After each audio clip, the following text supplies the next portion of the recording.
Bienvenue à tous dans cette nouvelle vidéo, on se retrouve pour la troisième et dernière analyse de ce mardi 7 juin 2022 sur les Pokémon de la 4e génération. Et dans cette vidéo, pour finir, nous allons parler de Happyren. Happyren qui est l'évolution de Happy-Trini, la fameuse petite abeille ruche, comme on peut le voir. Et évidemment, il n'y a qu'un Happy-Trini femelle qui peut évoluer en Happyren, parce que c'est une reine, c'est une fille en même temps. Ça paraît évident. Un Happy-Trini mâle ne peut tout simplement pas évoluer. Alors Happyren, qu'est-ce que c'est du coup en stratégie? Au niveau du type, pour commencer, il a le type Insectovol, d'ailleurs comme Papillorn, qu'on a vu dans la vidéo précédente. Insectovol qui possède défensivement des résistances utiles, une immunité sol, une double résistance combat, une double résistance plante un peu moins utile mais correcte, une résistance insecte, donc notamment à demi-tour, mais le problème c'est qu'il possède malgré ça des faiblesses extrêmement gênantes, notamment la double faiblesse roche et donc au piège de roc.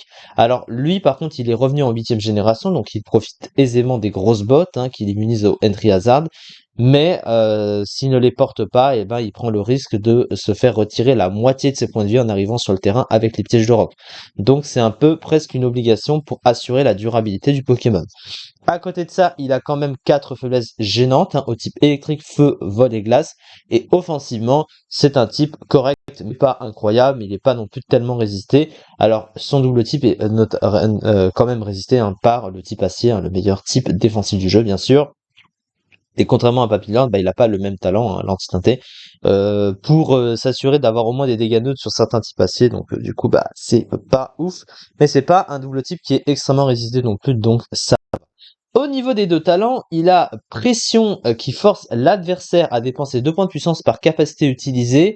Alors, c'est utile dans les faits parce que, bon, en apparence, c'est un Pokémon axé défensif, mais c'est pas un Pokémon très bon défensivement pour autant, parce que en gros, c'est plus utile sur des Pokémon qui peuvent tanker, mais faire quelque chose en retour. Or, lui, il a un mouvement de soutien très restreint, et en tant que Pokémon défensif, il fait pratiquement rien, et il est juste là pour recevoir des coups et pas faire grand chose en échange, donc pression le forcerait à rester sur le terrain et encaisser des coups sans vraiment avoir plus d'utilité que ça, et l'adversaire peut nettement en profiter et switcher ou faire autre chose, donc c'est pas vraiment ouf.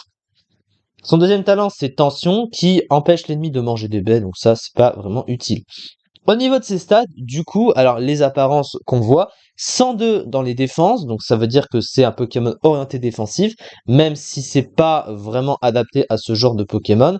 Et le problème, c'est qu'à côté, il a 80 dans les offenses, donc il est très passif, ne tapant pas assez fort, et 40 de vitesse, même si pour un Pokémon défensif la vitesse c'est moins important, il est quand même trop lent et et c'est un petit peu dommage parce que face à d'autres Pokémon défensifs plus rapides, c'est gênant. Et il a 70 de PV, donc c'est pas non plus une base PV incroyable. Alors, et surtout, il faut noter que le type défensivement est pas fou, donc c'est pas non plus adapté. Au niveau du move pool, c'est pas non plus incroyable. Alors, comme la plupart des insectes, bon, il a à peu près les mêmes moves, finalement, qu'on voit. Alors, il a ces fameux moves de soutien, un Defend Order, Attack Order, là, qu'on a ici, donc qui sont des moves un peu qui sont signature en fait, c'est le seul à les avoir, donc ça bon c'est plutôt correct. À côté, il a évidemment ses stabs, alors il n'a pas non plus accès à vent violent, le problème il a des attaques vol un peu trop faibles, son meilleur stab vol c'est Air Slash, bon voilà. Il a Bourdon quand même, alors Bourdon a le stab mais il peut passer les clones, et c'est un move spécial.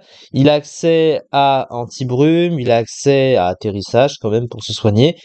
Il a demi-tour aussi qui lui permet de pivoter. Mais à côté de ça, son move pool est très restreint. Voilà, il a peu d'attaques de cover, elles sont pratiquement inexistantes. Il a pas de move super efficace pour passer le type acier notamment.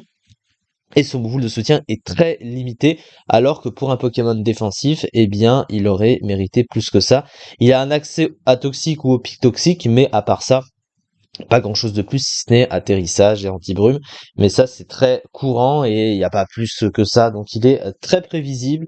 Et surtout le problème c'est qu'il est très passif, parce que si ça joue sur des défenses, tu fais que recevoir des coups surtout que bon, la durabilité du Pokémon, vu le type, est pas non plus incroyable, bah tu vas pas pouvoir faire grand-chose et ça laisse l'adversaire se placer assez facilement sur ce genre de Pokémon. Et c'est dommage, donc tu vas préférer utiliser un meilleur Pokémon défensif que ça. Cela me paraît évident. Alors, la fiche stratégique de bonne défense, une attaque spéciale descente, accès à une attaque de soin, mais mauvais double type tant offensivement que défensivement, induisant 50% de PV perdu sur les pièges de rock et move full offensif limité, lent. Et du coup, il est revenu, lui, d'un Pokémon épée et bouclier, mais le Morganil ne se classe qu'à la 119e place du Zedu avec 0,15% quand même, c'est tristement bas, il est vraiment très mauvais ce Pokémon. Et c'est dommage parce que c'est pas un Pokémon moche, hein, c'est un des rares Pinsette que j'aime bien, voilà. En termes de design, donc du coup, voilà, c'est dommage. C'est ça en tout cas pour cette vidéo. On se retrouve bien sûr demain pour la suite des analyses sur les Pokémon de la 4e génération. Merci beaucoup de m'avoir suivi et à très vite bien sûr.